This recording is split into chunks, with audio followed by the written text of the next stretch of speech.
Hi everyone, welcome back to the channel and welcome to this new vocab class. So this is our second part of idioms and phrases. इससे पहले हम लोग एक और part कर चुके हैं. जैसे आप लोगों के लिए हमने सिनोनिम्स और एंटोनिम्स की प्लेलिस्ट क्रिएट कर दी थी, वैसे ही idioms और phrases की भी प्लेलिस्ट क्रिएट कर दी जाएगी सो दैट आप लोगों को ये सभी idioms एंड phrases एक ही जगह पर बहुत अच्छे से मिल जाए, ताकि अगर आपकी कोई भी क्लास मिस हो जाती है तो आप प्लेलिस्ट में जाकर अपनी उन सभी क्लासेस को रन कर पाओ. ओके. और प्लीज़ एक काम करो, जो भी डेली बेसिस पर आप vocab पढ़ते हो, वेदर सिनोनिम्स, एंटोनिम्स या फिर वन वर्ड सब्स्टिट्यूशन या idioms फ्रेजेस, उनको डेली ज़रूर रिवाइज करो. बिकॉज ऐसा होता है कि मान लो आज आपने 10 कर लिया, आपने रिवाइज नहीं किए, कल फिर 10 हो गए, तो ऐसे बढ़ते बढ़ते बर्डन हो जाता है और फिर हमारा स्टडी करने का मन नहीं करता. तो डेली रिवाइज करना है इनको, ठीक है. And this is all about me. I am ex Unacademy plus educator. मैंने 2 साल पढ़ा है प्लस पर, एडवंकल पर पढ़ा है 1 साल, कॉपी किताब एक्सपर्ट हूँ और टोटल 7 ईयर मेरा टीचिंग एक्सपीरियंस है. एंड माई नेम इज़ पूजा धुरान. ठीक है. बिना किसी देरी के चलिए आज के हमारे इडियम्स को डिस्कस करते हैं. फर्स्ट हमारा इडियम है क्रॉस स्वॉर्ड्स. Cross swords. देखिए, स्वॉर्ड्स का मतलब क्या होता है? स्वॉर्ड्स का मतलब होता है तलवार. ठीक है. अब 2 तलवारें हैं फॉर एग्जाम्पल. ठीक है, ये 2 तलवारें हैं. ठीक है. अब ये अगर ऐसे सीधी हैं तो इसका मतलब भाई लड़ाई नहीं हो रही है, लेकिन जैसे ही ये तलवारें ऐसे क्रॉस हो जाएंगी, इसका मतलब क्या होता है? जब 2 लोग लड़ाई करते हैं तलवारों से तो क्या होता है? जो स्वॉर्ड्स होती है, जो तलवारें होती हैं, वो क्रॉस्ड हो जाती है. अदरवाइज तो अगर नॉर्मली रखी है तलवार तो सीधी रखी होगी, है ना. तो जब तलवारें क्रॉस हो जाती है तो दैट मीन्स वहां पर क्या हो रहा है? लड़ाई हो रहा है, झगड़ा हो रहा है, या फिर यू कैन से क्वेरल हो गया. आप लोग का एक वर्ड डिस्प्यूट भी होता है, कन्फ्लिक्ट भी होता है ना. तो क्रॉस वर्ड्स का मतलब होता है यहाँ पर क्या? टू क्वेरल और फाइट, मतलब लड़ाई झगड़ा करना, आर्ग्यूमेंट करना. ठीक है. तो क्रॉस वर्ड्स को इससे याद रखना कि जब तलवारें क्रॉस होती है तो इसका मतलब वहां पर क्या हो रहा है? लड़ाई झगड़ा हो रहा है, आर्ग्यूमेंट हो रहा है. ठीक है. Next, add fuel to fire. Fire का मतलब सबको क्या पता है? फायर का मतलब होता है आग. ठीक है, जिसको हम लोग फ्लेम भी बोल देते हैं. और फ्यूल क्या होता है? ईंधन. फॉर एग्जाम्पल ऑलरेडी कहीं पर बहुत बुरी तरह ऐसे आग लगी हुई है, ठीक है, और आप उसके अंदर और ज्यादा फ्यूल ऐड कर रहे हो, तो उससे क्या होगा? ये आग और ज्यादा भड़क जाएगी, है ना. एक तो आप पानी डालो, पानी से तो क्या होगा? वो चीज मतलब वो जो आग है वो बुझ जाएगी. ठीक है. लेकिन जैसे आप उसके अंदर ईंधन डालोगे, पेट्रोल या आप ऑयल डालोगे, तो वो आग और ज्यादा भड़कने लगेगी. तो add fuel to the fire का मतलब होता है to make a matter worse. मतलब ऑलरेडी कोई सिचुएशन बहुत ज़्यादा खराब थी, लेकिन कोई पर्सन उसको और ज़्यादा वर्स बना रहा है, मतलब और ज़्यादा उसको बुरी बना रहा है. ठीक है. फॉर एग्जाम्पल 2 दोस्तों में ऑलरेडी बहुत ज़्यादा मतलब आर्ग्यूमेंट और लड़ाई चल रही थी. तीसरे किसी क्लासमेट ने आगे उनके बीच में और ज़्यादा फ्यूल मतलब डाल दिया, मतलब एक तरीके से उनकी और ज़्यादा लड़ाई करवा दी वहां पर. तो इसका मतलब होता है एड फ्यूल टू फायर का मतलब होता है to make a matter worse. मतलब उनका मामला सुलझाने की बजाय आपने जाकर और ज्यादा फ्यूल ऐड कर दिया, मतलब और ज्यादा वहां पर आपने आग लगा दी, है ना. फ्यूल ऐड कर दिया फायर में. तो इसका मतलब होता है to make a matter worse, और you can say to make a situation और सर्कमस्टांस वर्स्ट. ठीक है.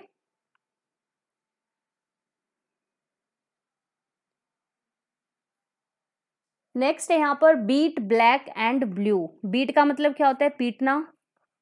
ठीक है. और ब्लैक एंड ब्लू, आप लोगों ने कई बार मूवीज में देखा होगा कि जैसे ही हीरो और विलन की लड़ाई होती है तो वहां पर उनकी आंखें ऐसे काली काली हो जाती है ना, निशान पड़ जाते हैं फेस पर. तो बीट ब्लैक एंड ब्लू का मतलब होता है किसी को इतने बुरे तरीके से पीटना कि वो बिल्कुल बेचारा काला नीला हो जाए, मतलब उसके चेहरे पर निशान हो जाए, पूरी बॉडी पर निशान हो जाए. तो बीट ब्लैक एंड ब्लू का मतलब होता है बीटिंग मर्सीलेसली. अब ये मर्सी वर्ड का मतलब क्या होता है? मर्सी का मतलब होता है दया करना. ठीक है. एक और वर्ड होता है, आप लोगों ने सुना हो, पिटी, PITY. ठीक है। मर्सी और पिटी का मतलब होता है दया करना। लेकिन जब आप लगा देते हो लेस, लेस का मतलब क्या हो जाता है नेगेटिवली, मतलब मर्सीलेसली, मतलब उसको बहुत ही बुरे तरीके से, बहुत ही बुरे तरीके से उसको पीटा, तो वो क्या हो गया, मतलब ब्लैक एंड ब्लू हो गया। मतलब बीट ब्लैक एंड ब्लू का मतलब होता है किसी को मर्सीलेसली, बिल्कुल बेरहमी से पीटना। ठीक है। नेक्स्ट हमारे यहाँ पर इडियम है keeps one's cards close to one's chest. Keep मतलब रखना, खुद के मतलब अपने कार्ड्स को बिल्कुल अपनी चेस्ट के पास रखना। देखो जब भी हम लोग कार्ड्स खेलते हैं, आप लोगों ने एक चीज नोटिस की कि हम लोग अपने कार्ड्स को ऐसे बिल्कुल अपने पास में रखते हैं, छुपाने की कोशिश करते हैं, ताकि हमारे साइड वाला जो कॉम्पिटिटर है वो हमारे कार्ड्स को ना देख ले और अपनी स्ट्रेटेजी बनाकर वो जीत ना जाए, तो हम उन कार्ड्स को छुपाने की कोशिश करते हैं। तो keep one's cards close to one's chest का मतलब होता है हाइडिंग समथिंग, मतलब किसी बात को छुपाना या किसी सिचुएशन को, कोई सीक्रेट रखना। तो हम कार्ड्स को जब अपनी चेस्ट के पास लेके जाते हैं छुपाते, तो हम भी तो वहां पर छुपा रहे होते हैं ना भाई, हमारा कौन सा कार्ड है, हम कौन सा वहां पर दाव खेलने वाले हैं। तो keeps one's card close to one's chest का मतलब होता है हाइडिंग समथिंग, कुछ छुपाना, कुछ सीक्रेट रखना। ठीक है। हाइडिंग से एक वर्ड याद आ रहा है, बीच बीच में आप लोग को थोड़ा सा मैं ऐसे भी कोई वर्ड याद आए तो आप लोग भी कोशिश करो। ठीक है। हाइड का हमने कंसील भी एक वर्ड किया था, कंसील का मतलब भी होता है छुपाना। नेक्स्ट हमारे यहाँ पर है रीड बिटवीन द लाइंस। ठीक है। नेक्स्ट है हमारा रीड बिटवीन द लाइंस। देखो कभी कभी ऐसा होता है कि कोई पर्सन जो होता है ना वो इतना इंटेलेक्चुअल होता है कि कोई लाइन लिखी होती है ना, नॉर्मल बंदा तो उस लाइन को वैसे ही मतलब निकालेगा, लेकिन एक जो इंटेलेक्चुअल पर्सनैलिटी का बंदा होगा उस लाइन का कुछ अलग ही मतलब, कुछ यूनिक मतलब निकालेगा, जो कि किसी और को पता ही नहीं होगा, है ना। तो रीड बिटवीन द लाइन का मतलब होता है भी वो जो लाइंस लिखी हुई है ना, वो जो वर्ड्स लिखे हुए हैं उनसे एक ऐसा मतलब निकालना जिसका मतलब निकालना हर किसी के बस की बात नहीं। फॉर एग्जाम्पल देखो, कई बार आर्मी वगैरह वाले जो होते हैं वो कुछ कोड्स बना देते हैं, एक सिंपल सी बात को वो कोड्स में कन्वर्ट कर देते हैं, है ना। तो लेकिन उन कोड्स को कौन पर्सन तोड़ सकता है, जिनको थोड़ी बहुत मतलब जो इंटेलिजेंट है या जिनको उन कोड्स को तोड़ना आता है, तो वो उन लाइंस को, वो उन कोड्स के बीच का जो मीनिंग होता है उसको भी पढ़ सकते हैं। तो रीड बिटवीन द लाइंस का मतलब होता है to understand the hidden meaning. अब उस कोड के अंदर हम जैसे नॉर्मल लोगों को तो समझ नहीं आएगा आखिर इसका मीनिंग क्या है, लेकिन जो आर्मी ऑफिसर्स होंगे वो उस कोड को या वो उस लाइन के हिडन मीनिंग को समझ जाएंगे। ठीक है। तो रीड बिटवीन द लाइंस का मतलब होता है to understand the hidden meaning, मतलब जो छुपा हुआ जो मतलब होता है ना उसको समझना, और इसको क्या कहते हैं, रीड बिटवीन द लाइंस। ठीक है। नेक्स्ट हमारे यहाँ पर इडियम है fish out of water. Fish out of water, हम लोगों ने बचपन में एक पोएम सुनी है, मछली जल की रानी है, जीवन उसका पानी है, हाथ लगाओ डर जाएगी, बाहर निकालो मर जाएगी। मतलब क्या है वहां पर कि वाटर जो होता है ना, वाटर एक मछली का, एक फिश का एक तरीके से जीवन होता है। मतलब अगर आप उस फिश को इस वाटर के तालाब में से निकालोगे तो क्या हो जाएगा, ये मर जाएगी। तो जैसे ही वो बाहर निकलेगी, बाहर निकालते तो नहीं मरेगी, कुछ घंटे या कुछ मिनट के लिए वो तड़पेगी। तो वो जो फिश को आपने वाटर से बाहर किया, तो आपने उसको जैसे ही बाहर किया उस मछली को, वो किस में आ जाएगी, वो ट्रबल सिचुएशन में आ जाएगी। तो फिश आउट ऑफ वाटर का मतलब होता है इन अ ट्रबल सिचुएशन। आप लोगों ने कभी एक फ्रेज सुना है आउट ऑफ द बॉक्स। ठीक है। आउट ऑफ द बॉक्स मतलब बहुत सारे लोग सिर्फ और सिर्फ अपने कंफर्ट जोन में काम करते रहते हैं, लेकिन जैसे उनको उनके कंफर्ट जोन से बाहर निकाला जाएगा वो डिफिकल्ट फील करना शुरू कर देंगे, उनको लगेगा कि ये बहुत ट्रबल सिचुएशन है ना। तो फिश आउट ऑफ वाटर का मतलब होता है जो एक पर्सन एक ही सिचुएशन में रहने का आदी हो जाता है, जब आप उसको एक डिफिकल्ट सिचुएशन में डालोगे या कुछ अलग सिचुएशन में डालोगे जो उसके अनुकूल नहीं है, तो वो क्या फील करने लगेगा, वो थोड़ा सा ट्रबल फील करने लगेगा, वो दुखी होने लगेगा। तो फिश आउट ऑफ वाटर का मतलब होता है इन अ ट्रबल सिचुएशन। ठीक है।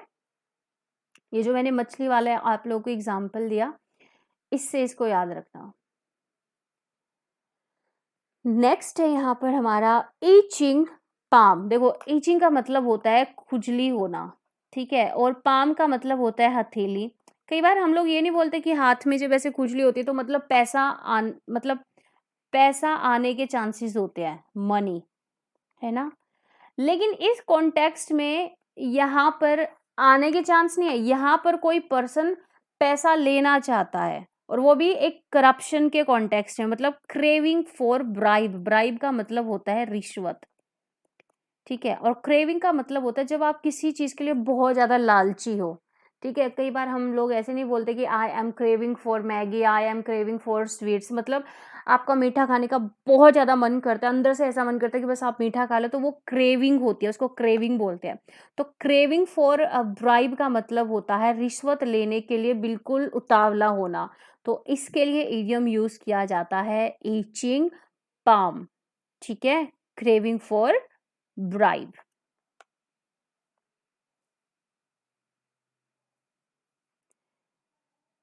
नेक्स्ट हमारा यहाँ पर इडियम है सी पिंक एलिफेंट्स, ठीक है। अब आप लोग बताओ, आप लोगों ने कभी एलिफेंट पिंक कलर का देखा है? ठीक है, फॉर एग्जाम्पल कोई हम लोग यहाँ पर एक हाथी बना देते हैं, ठीक है,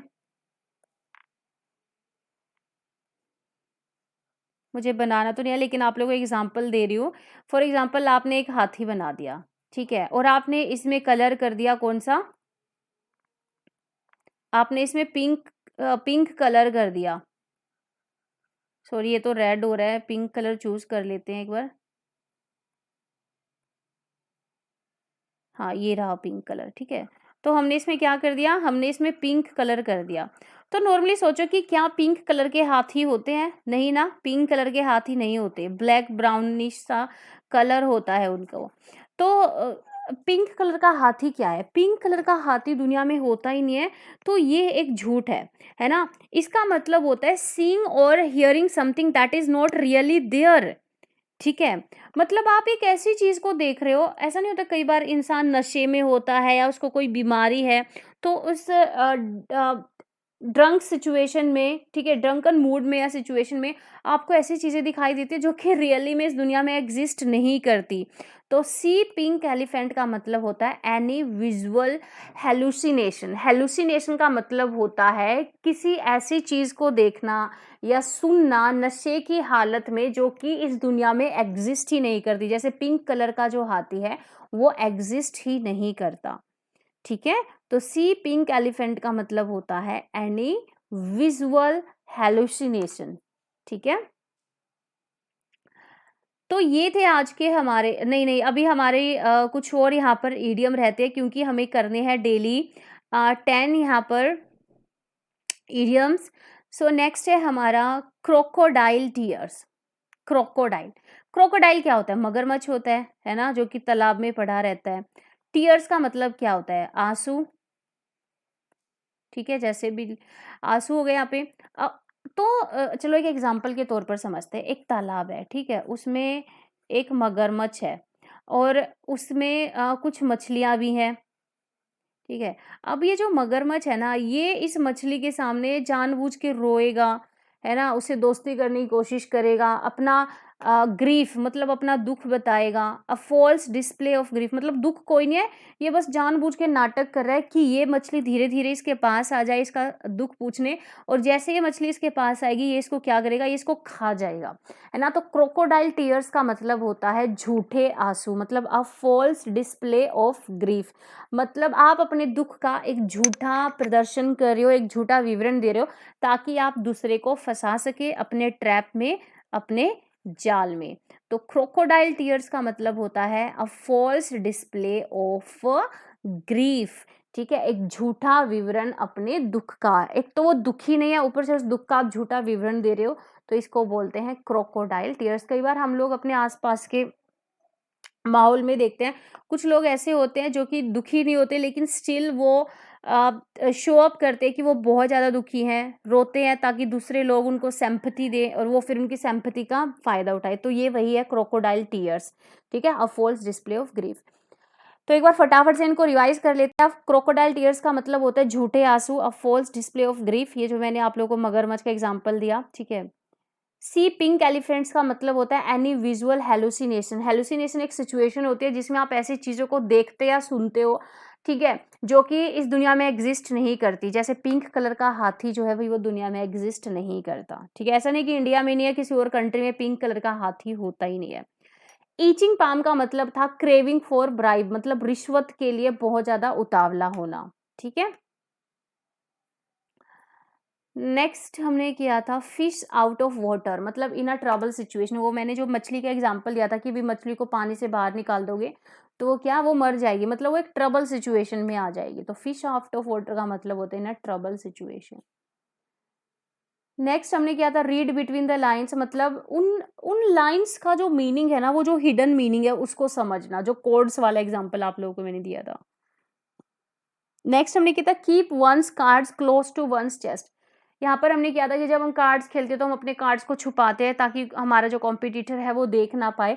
तो keep one's card close to one's chest का मतलब होता है हाइडिंग समथिंग, कुछ छुपाना या कुछ सीक्रेट रखना। नेक्स्ट है बीट ब्लैक एंड ब्लू, मतलब बीटिंग मर्सीलेसली, बहुत ही बेरहमी से बीतना कि उसको ब्लैक और ब्लू निशानी हो जाए। ऐड फ्यूल टू फायर का मतलब होता है ऑलरेडी आग लगी हुई है, दो दोस्तों के बीच में लड़ाई, तीसरे ने आगे, क्लासमेट ने आगे और ज़्यादा उनके बीच में लड़ाई करवा दी। तो इसका मतलब क्या था, to make a situation worse या to make a matter verse.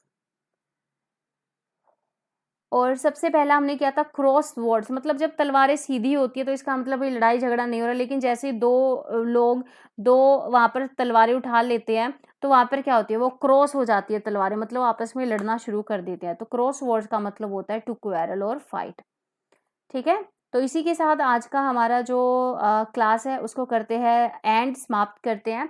But and करने से पहले let me tell you one thing, if you are a student of commerce, चाहे आप 11th-12th में है, एनटीए यूजीसी नेट की तैयारी कर रहे हैं, तो मैंने प्लस पर 2 साल पढ़ाया है एनटीए यूजीसी नेट कॉमर्स के लिए, ठीक है। एडू अंकल पर पढ़ाया है और मैं ऑफलाइन बीएड टीच करती हूँ। तो अगर आप कॉमर्स भी मुझसे पढ़ना चाहते हैं तो मेरा चैनल पूजा दुरान नाम से है, सर्च करेंगे तो भी मिल जाएगा।